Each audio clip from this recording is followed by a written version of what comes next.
All right, let's check and make sure everything's running. All right, everything looks good. Hello and good evening, everyone. Welcome to the second episode in our series of Beyond the Book. Hello to our students, our staff, faculty, and all of our friends and family in our community. So, for those of you whose first time it is here, my name is Alexander Piccinini. I'm a business professor at Modesto Junior College, and I am glad you found your way here. As I mentioned before, we're planning to have these events a little more frequently. We're aiming for a couple of speakers a semester with the goal of providing you all with scenarios that'll show you exactly what the business world is all about. And of course, being here in the Central Valley, uh, one of the biggest agricultural hubs in the world, how could we not bring the business professional that we have on tonight's episode? So, jumping right in, our speaker tonight has a passion for promoting and protecting agriculture by sharing its story. Her expertise include public relations, media relations, and consumer education.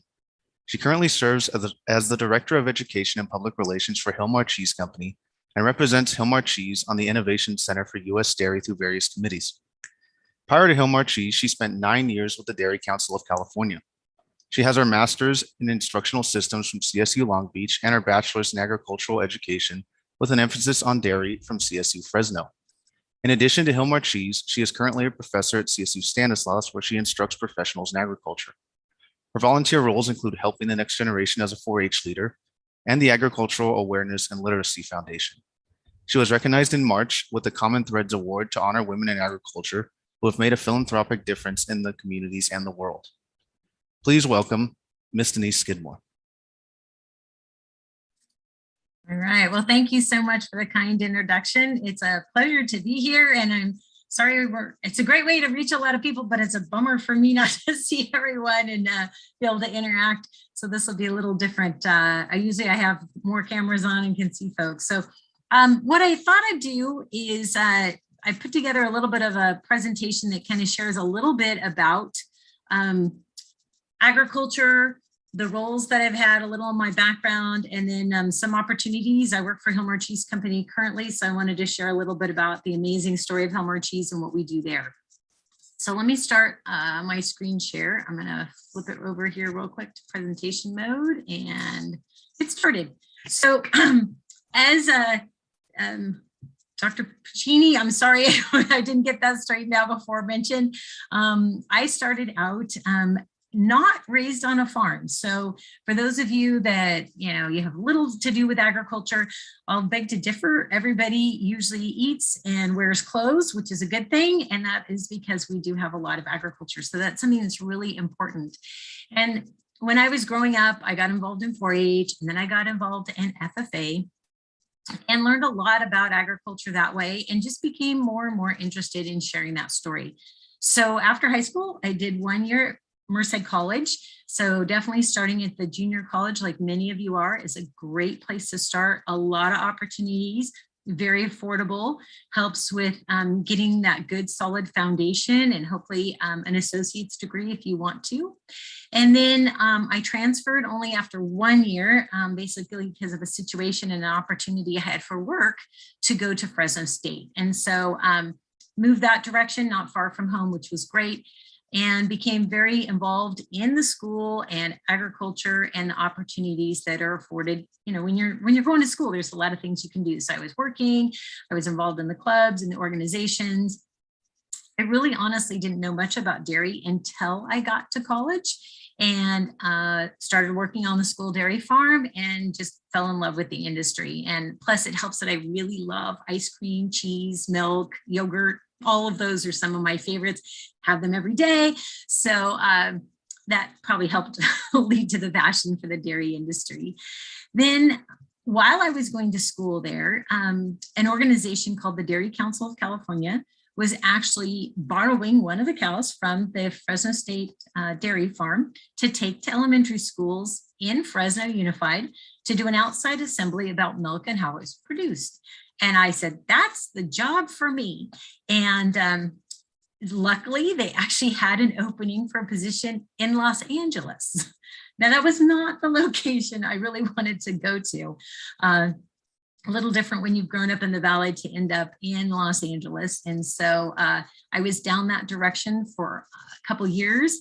it was quite the adjustment. I have to say, I drove home pretty much every weekend for a while. And then I really had it's all about your attitude. So I kind of took a little attitude adjustment. Plus I was running out of gas money and said, maybe I don't live here. Maybe I'm just here on a really long-term vacation and I should check everything out.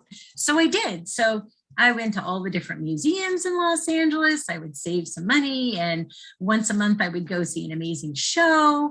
I got to see Robin Williams, Billy Crystal, and Whoopi Goldberg together live on the same stage. So like some amazing things while you're down in an area like Los Angeles, but long term, it's a lot of people down there. So I would take the live dairy cow and calf to schools in the Los Angeles area. The mobile dairy classroom program still goes on today. They have 5 instructors, and I did that program for 9.5 years. And while I was down in Long Beach, I also had a wonderful job with the city of Long Beach as well.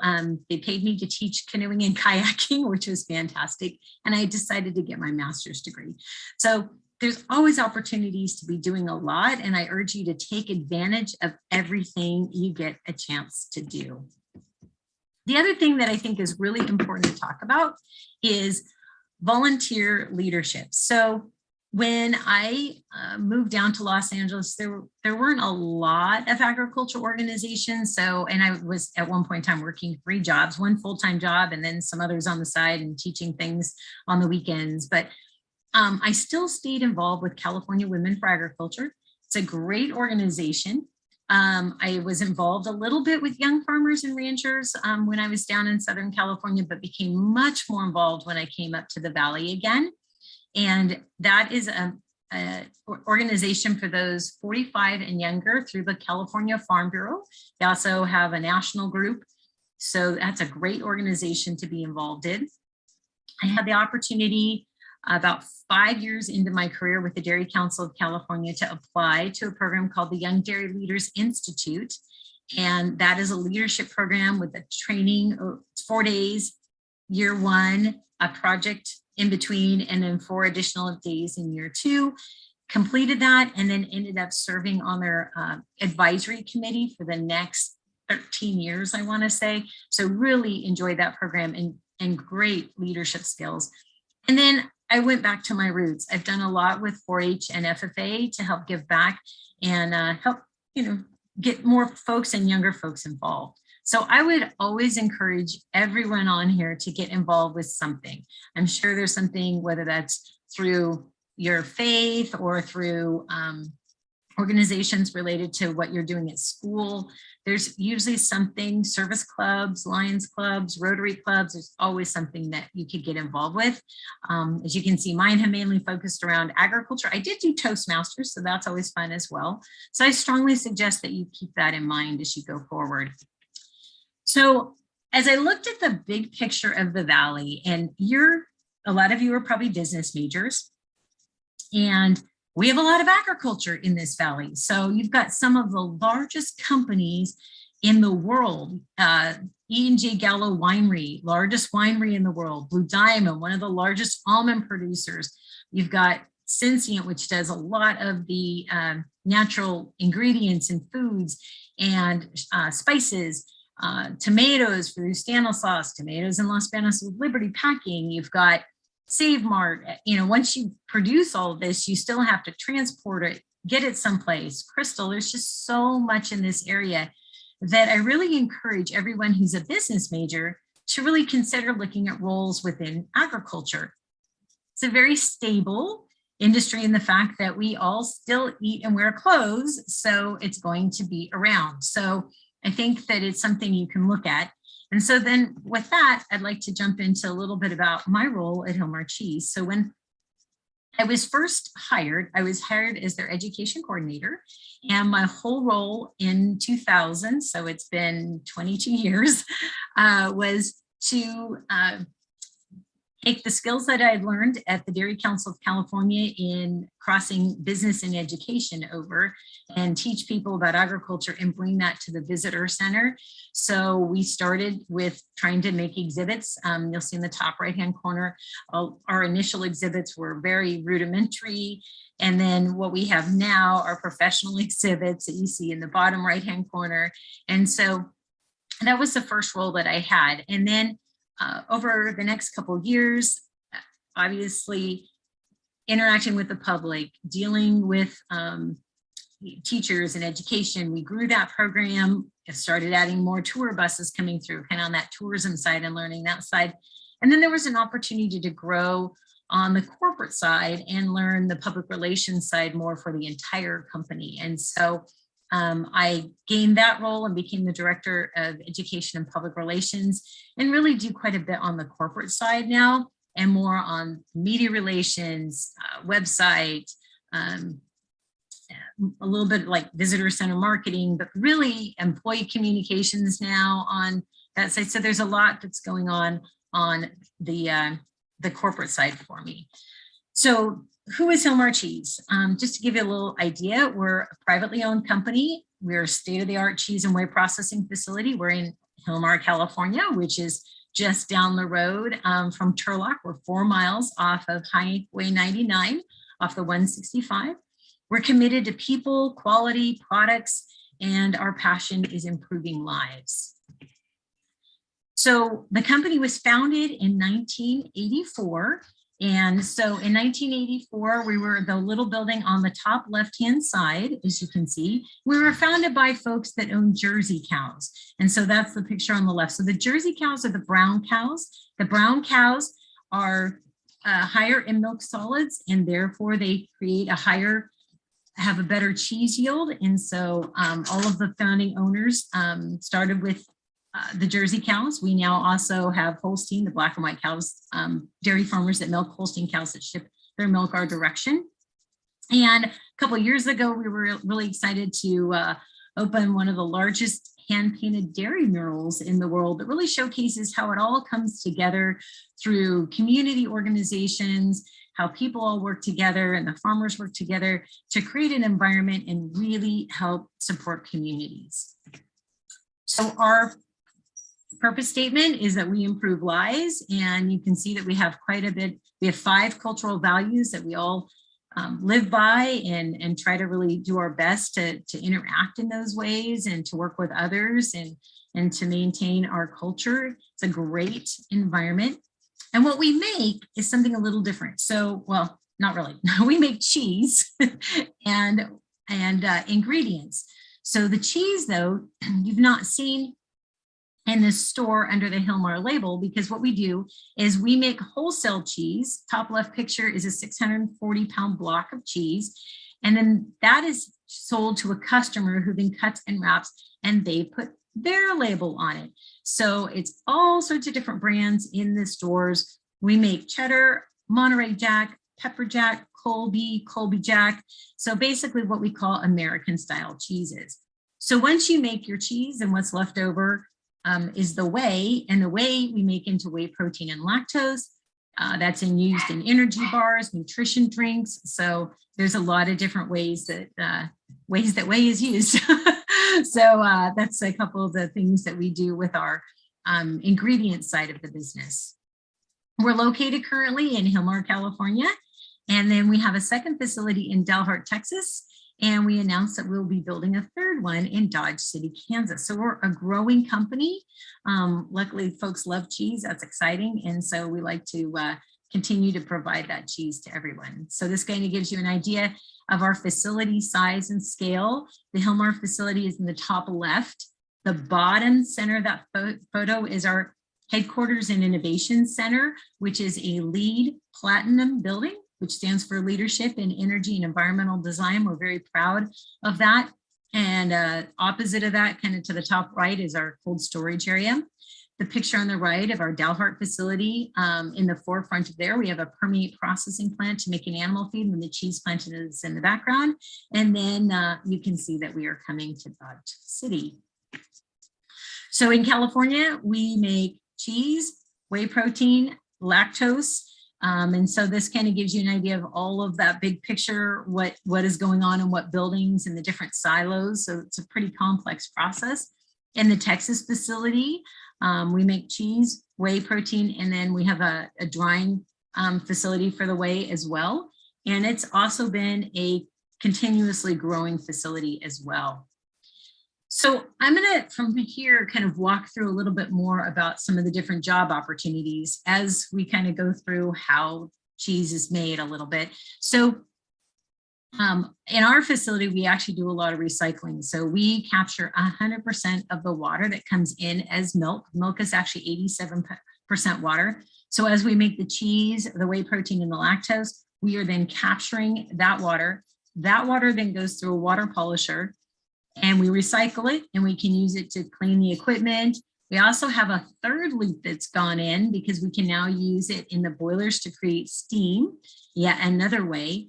Then anything that's used to wash and clean facilities, that is captured again. We clean it, and then it's recycled water used in cooling towers to irrigate crops. If you come and visit the facility, you'll see the landscaping. And so that gives you an idea of how we go ahead and use and recycle. So as you think about that, we're going to start with making cheese. And so I thought it might be helpful to kind of go through some of the different, not all by means, I'm sure I missed quite a few, some of the different careers that we have and that I would say most agriculture businesses have in the process.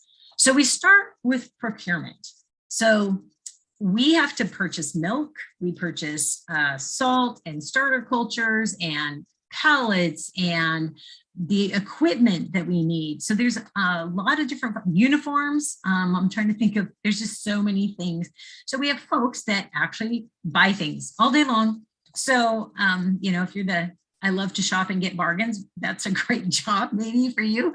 And then when we buy from our suppliers, we also then have folks that work on the assurance side of that, meaning, are they meeting some of the environmental standards, or if they're working with our dairy farmers that ship milk to Hillmar Cheese Company, are they meeting the animal care, requirements on that side, and the environmental, they're participating in the environmental programs as well. And so we have folks that work on that side, and then we have people that need to receive whatever goods that are bought, and then inventory those goods and track and make sure that all of those things are available. So that might be a great career for someone who's interested in kind of more that start. Like before you even start to make anything, you have to buy all the supplies to do that. And like I say, this is true of every ag business out there. The next one would be on the production side. So with a business degree, you're not obviously an engineer, but you can go into production supervision, you can go into planning. We have folks that work on our safety side. So if you really like the human side of things, or training, and then human resources is usually also a division under the business schools. If you want to go into recruiting, we have people that just help manage our benefits and work with employees on the different benefits. And then we have HR managers who are directly working with groups of people for all the different things that need to get done. So there's a lot of different opportunities on the production side. On the accounting side, for those of you who like numbers and spreadsheets and Excel, then we have folks that work in accounts payable. So that's basically paying all those bills for all those fun things that everybody bought. And then the accounts receivable side. So that group is going to receive and bill all of our customers for the product that they've received. We have someone that works on corporate credit, especially we're an international company and ship to more than 50 countries. So the challenges with that are pretty interesting. You've got everything from the exchange rates to, how they manage credit, how we do credit, collections, that kind of thing. A financial analyst, we have a team that do the payroll, which is great. So everyone gets paid. A corporate controller is kind of overseeing the different sides of that. So there's a lot of different careers on the accounting side. On the sales side, now that we've purchased the stuff, made the product, taking care of the people and accounting for it, then we have folks that actually spend a lot of time looking at the markets and, what needs to be made and doing some forecasting on the supply side, the demand side, how much do we need to buy, how much will we be able to sell, teams for customer service, sales managers, key account managers. We do send out samples. So we have a person in sample distribution, marketing. There's just a lot of different roles on that side that someone that's a business major could take a look at those and maybe specialize a little bit or get additional coursework to do a concentration. And then once you've made it, then you need to ship it. So because we do ship internationally, export documentation is one of the bigger challenges, I think. We have a group for customer service. There's a logistics team. We've got warehouse management. There's just a huge amount of folks that help manage that side of the business as well. So there's just so many opportunities for you taking business courses. So kind of switching back to Hillmar Cheese a little bit. As I mentioned earlier, one of our purposes is to improve lives, and some of the lives that we improve are of those of our employees. So we create a great place to work. We're very proud of our culture. It's a great place to learn and grow. We've got opportunities for advancement. Most places have benefits. We have some wonderful benefits, both physically and mental care as well, which I think is important during this time. And then for those that are actually full-time employees, we do have a tuition reimbursement program. So it's challenging to work full-time and go to school, but we do help many of our students. In fact, this last year, we reimbursed in 2021, $151,000 to our employees for their tuition while they were working on a degree that associates with Hillmar Cheese Company. So you just can't, I don't think we support anybody like for a philosophy degree, but if they're getting like a business degree or a degree that works well with our company. We also work hard to improve the lives within our community. That's just a ton of different activities with the schools and with food banks and just a variety of ways that we support our local schools and business or nonprofit organizations. So we do a lot for those. And then the visitor center is my favorite spot. So if you haven't been, I strongly suggest you come visit at some point in time. We do make amazing grilled cheese sandwiches, which is expected since cheese is made right there. It is the only place in the world to see the 640-pound block of cheese, as you can see with the person in the top right photo. We make amazing cream cheese brownies and cheese pie, and we do a cheese making activity. So there's a lot of things that we do. And from that, we hire a lot of part-time college students in the visitor center. So I wanted to talk to you a little bit about some of the opportunities for you at Hillmar Cheese Company. So we generally look for folks between their junior and senior year for internships within the company. And these could be in business, could be in technology, could be research and development, could be in production. We post those. Usually they're up in December and then they close shortly thereafter. So I know for some of you thinking about what am I going to do next summer? Well, honestly, as soon as summer ends, you probably should start thinking about what internship you would like to do for next summer. And then in the visitor center, we hire part-time college students. So if you're interested in working in the cafe, the retail, or tour guides, we do work with your school schedule. We also offer a special opportunity for those who are working for us to receive a scholarship, because part-time does not qualify for tuition reimbursement. You have to be in a full-time role for that one. So we do have a scholarship opportunity. And we also then have an opportunity for you to learn more about the company culture, meet, a lot of our company executives, actually all of them at some point in time, we're in the visitor center for meals, meet different people in departments. So if you're interested in information technology and like, oh, I'd like to meet somebody with that, then over time, you will definitely meet different parts of our team that do all the different roles. And it gives you a chance to meet them. And then we'll also one of the other things that we can do is a job shadow. So if that's something that you are interested in, then we can definitely have you do, you don't do them every day, but every once in a while, we can definitely make sure you get an opportunity to learn more about the roles that you're interested in. And, we've had a college student who was a biology major, and we said, oh, well, we have all these labs right here on site. So she got to go job shadow for 2 hours in the lab and went, nope, I don't want to be a lab person. I went, well, okay, new direction for your biology major. So it's just as important to learn what you don't want to do as it is to learn what you do want to do. So those are some of the things that we offer at Hillmar Cheese Company. And also, just like any place else, follow us on social media. We definitely stay active. And I strongly suggest, if you do not have a LinkedIn profile, that you start that professional profile now, so that as you meet people, you can send a quick thank you if you meet somebody via LinkedIn and connect with them, and then you have them to ask questions with later. There's a lot of opportunities on that side.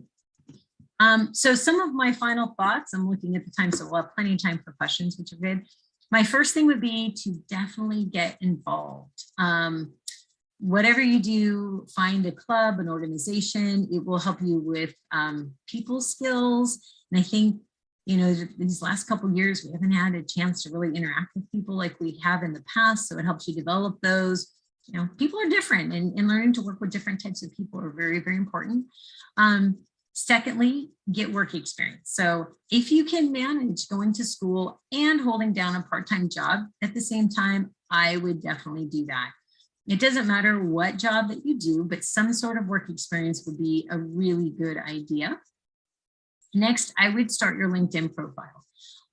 If you can get that put together and then start connecting, look at businesses that you're interested in, find somebody that works there, ask to connect with them, ask for their advice on how they find somebody with the position that you're interested in and ask them how they got there, and, see what they suggest for you. And then the last thing is, a lot of folks don't think about this in college, or even you can do it in high school too, but to join the professional association. So for example, in my professionals and ag class that I teach at CSU Stanislaus, I had a student who was wanting to be an appraiser, an agricultural appraiser. Okay, well, we learned there's an agricultural appraiser association. I think it's like $20 for a membership. And then she looked online and they even have scholarships. So she applied and got a scholarship and got a mentor, and then now has a job as an appraiser. And so I think all those things really help you. There's a lot to be said for that. So I know, like in agriculture, there's quite a few professional associations, the National Ag Marketing Association. If you're going that direction, there's an ag business association. So there's a lot of things out there for you to get involved in as well. So those are my final thoughts, and I will stop sharing screen, and then perhaps we can open up and take some questions. I probably talked too fast on this.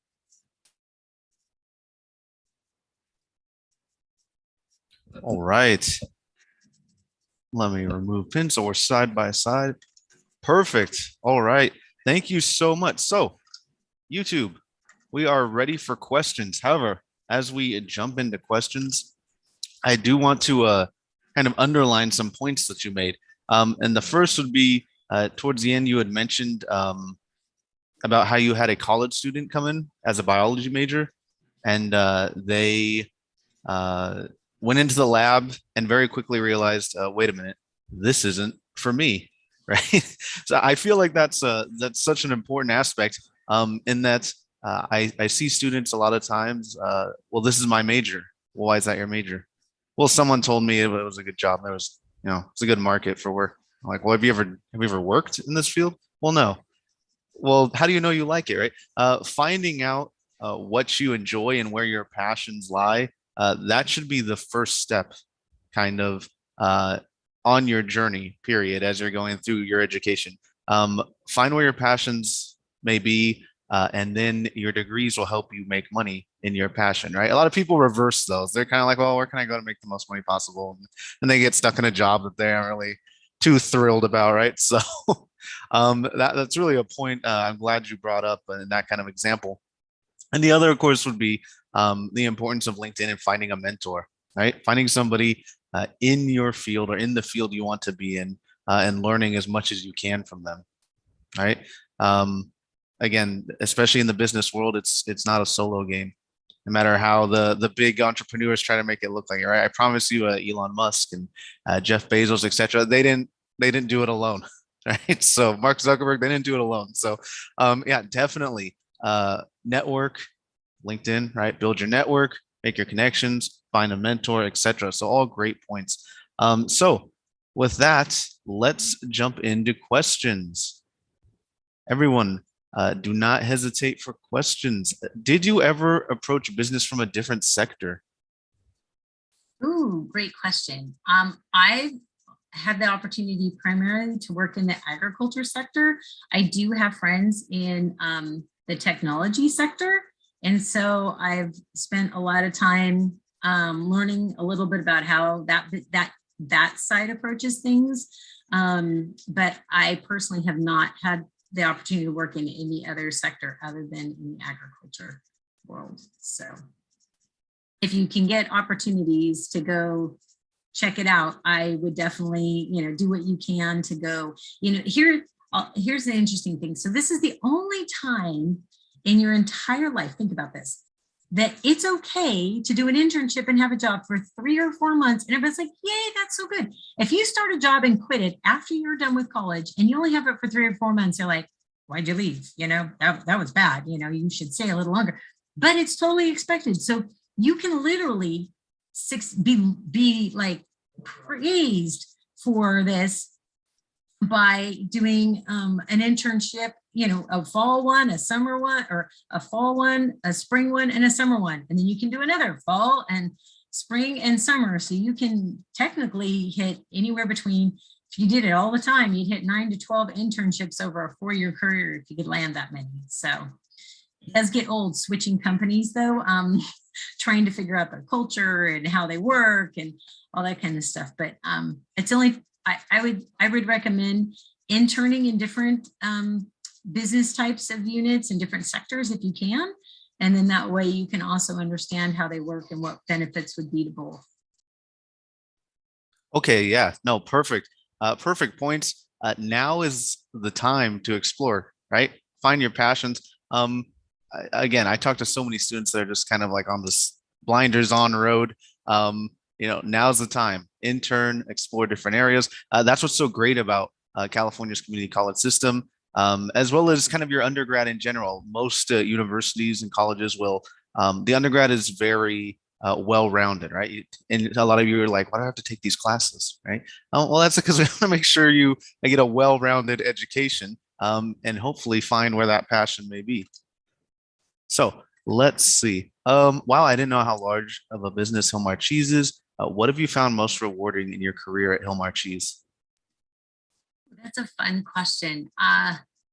There are so many things that have been very rewarding on my side. So I think it's been just amazing to watch the company grow and to contribute in different ways to that growth, to work with great people. Probably, you're at work, you spend a lot of time awake with people at work, whether even if you're working from home and you're on Zoom meetings all the time. These days, that seems to be some of the new mantra. You're still working with these people. And so to have people that you enjoy and want to work with is very, very important as well. And I would say just on my other side of the consumer education passion, that has been very rewarding as well, to get a chance to learn a little bit more and help people understand more about agriculture. It's really important here in the Central Valley. It's important everywhere. I think we've learned a little bit about, with the pandemic, there were a couple things that were empty on the shelf, and we thought, we've been immune to that. And so we've now learned how important production is. So I would say those would be my things: growth and the people, and then consumer are the wonderful things I've had at Hilmar Cheese. Okay, yeah. And something that came up here that someone actually texted me. be sure to put your questions in chat, right? Don't text me privately. Someone actually asked, and kind of in correlation to that response, how did the pandemic affect ag? Ooh, great question. So agriculture in general had very similar challenges as many other business areas. Probably the first one, well, we had to, the first thing is that it was something we needed to keep going. So you could decide to not build cars, or you could decide to slow down on making cell phones or whatever, but we all, things need to be harvested when they need to be harvested. And so I would say some of the challenges included, at the height of the pandemic, maybe some people challenges to get employees to harvest or to work in different situations. Agriculture has some different supply chain channels. So you have a channel for the retail market. So like we sell to customers who will cut and wrap and put it in a 1 pound block, which fits into your refrigerator nicely, versus the 640 pound block or the 40 pound block we make. Or they'll slice it or, put it in cubes. And so it works well for you. We also sell to customers, though, who then take and shred it and put it in a 15 pound bag, and that goes to fast food restaurants. Well, that particular customer really doesn't have the ability to quickly change and retool and then make it into a 1 pound bag like that. The equipment is designed for 15 pounds. It's what it does. And so I think that was some of the challenges as we all shifted from eating out to eating at home. That's where you saw things just weren't able to get packaged into that right size container. It was the same thing with toilet paper. There's plenty of toilet paper. It just happened to be those giant rolls that are at schools. Well, all the schools were closed. Nobody needed those giant rolls. If we all wanted giant rolls, we could have got them. So, it was just how it was packaged and came to us. So I would say the supply chain channels, and then also just, the challenges of people and people got, unfortunately people got sick, missed days at work, and it just made a challenge all the way through for all of agriculture. Okay, yeah. And yeah, supply chains, that kind of branched throughout business, right? We're still seeing the effects of supply chains in Southern California right now. The ports are packed. They're trying to catch up, right? They've been trying to catch up for over a year. Yeah, definitely the pandemic hit the entire business world hard. There are internships that can be done remotely. Are there internships that can be done remotely? I'm not sure if we can expand on the internships available. So for this season, they are closed, and they were, I believe everything was in person. We really think that they get such a better experience. We generally have an activity once a week. They actually all got to go make cheese, and they all went to a dairy farm, and, we do a lot of fun things with the internship group. And so we believe that that's probably the best experience. And so we do have interns both usually in Delaware, Texas, and in California, in Hillmar, California. So at this point, we haven't had one. I'm not to say that we wouldn't, but I just am pretty sure it wouldn't be the same experience. Okay. Let's see. One that I was looking at is my major is tech, right? How do I decide, well, I want to be in the ag industry, but wait a minute, all I know is kind of an IT technological background. Is there a spot for me? Heck yes. So we have a great IT team, and our facilities run off of computers. And so whether you're looking at programming, basic, help desk type repairs and taking care of people in that way, or networking. I'm trying to think what else. Oh, cybersecurity is huge right now. So all of our facilities in agriculture have some level of IT. We've got a team, I think, of about 20 plus people. So it's pretty big on our side. So I would encourage that. And I don't think you need to know the agriculture side, just know your IT stuff really well and like to eat food, because we all make a lot of food. So you could then pick which agriculture sector based on your favorite food. Hopefully that's cheese, and you can head our direction. So. Okay, yeah. I feel like that's an important point. These areas of business, when you say, well, it's in the ag industry, that doesn't, limit you to just a narrow ag industry. There's tech, there's biology. I have friends, for example, in Gallo, and all their majors are in a lab, right? In biology. The thought of well, this industry is the ag industry, or this industry is finance, really narrows it beyond what it is. It's the business world is very wide and many doors to be opened, right? Yes, very much so. And I would encourage anyone, even I don't know anything about ag. That that bring the expertise that you have, and look on our website. So we've got a great careers website. We list all the jobs on there. You can sort them by what you're interested in. You can look at what is here versus what's in Texas, just in case you like Texas. So there's lots of opportunities. So that's the other thing I would say is, as a student, look at some job descriptions now for the degree you intend to get. So, go on some of the different Indeed or Monster, whatever you want to use, and look up, okay, I'm going to have a business degree with an emphasis in finance. What pops up? What kind of jobs say, hey, that's the kind of degree we're looking for? And then that way you can make sure that's the direction that you want to continue to head. Or maybe you're like, well, I'm not so interested in finance, but I'm in businesses and I want to maybe do a concentration in marketing. And so, maybe by looking ahead and then looking at what those job descriptions look like and the day-to-day tasks, and then you could connect with somebody and say, hey, tell me what it's really like for a day.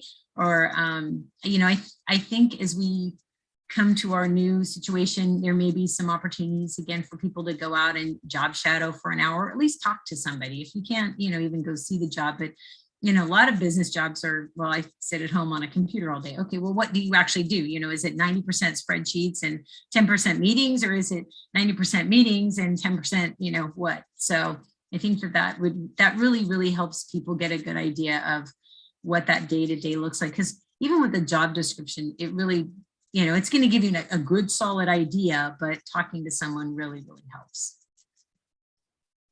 All right, perfect. I actually have a question of my own that I'm going to throw in here. What is the outlook right now with the business world evolving, if you will, with regard to inclusivity, etc.? What is the outlook in ag for inclusivity, such as women in business? It's growing. So I can tell you, in my tenure in the agriculture industry, we've seen a great shift to be inclusive to people of all types, male, female, whatever's, just every kind of situation. And then moving into leadership roles, which is great as well.